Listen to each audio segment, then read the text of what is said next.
Kawawa yung baboy. It's a water transport. Again, water is liquidity. And you put the water element. Kung ito yung energy na yung gamitin mo. Tubig pa gamit ng loob ng bahay. Pagkapasok ng kitchen. What was your detail of and then sa pagkainan, kung meron, kailangan ng tatlo. Kung wala, okay lang yung mga pero ang ipagkainan so, labing dalawang klase ng prutas. Labing dalawang kasi simbolo. Hindi niya nga yung tenga inaano eh. Yung katawan. Ito na kasi naano niya yung tenga, yung katawan, kinukababawan niya.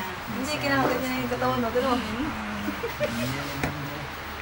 Chico, apple, pangkang, orange, yung pineapple, yung Well, iba. Mas yung crown, yung pinaka-ano niya, yung pinaka-maganda. Chacha.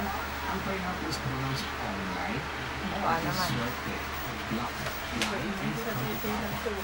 Hindi daw lumalaban. Pwede rin yung pomelo suha, yung watermelon, melon, things like that. Grapes, whatever is not. Pwede siguras, pwede chico. Isang piraso lang kada isa pwede na po. Hindi na kailangan 5 or 3 pieces. Basta huwag yung makasin. Okay? Like pa naman seed, what work? Kasi acidic eh. Ano pa mo try? Okay. So something wrong.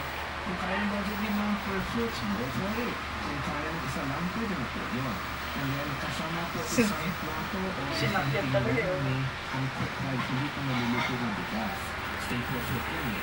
Yung photo, pinalagay ng mga candies o drinks o kaya yung wet and roll to make kaya for continuous yung Chacha, kawawa naman yung baboy. kalaman, bibigyan, malakit, para dumikit ang swerte and the family sticks together.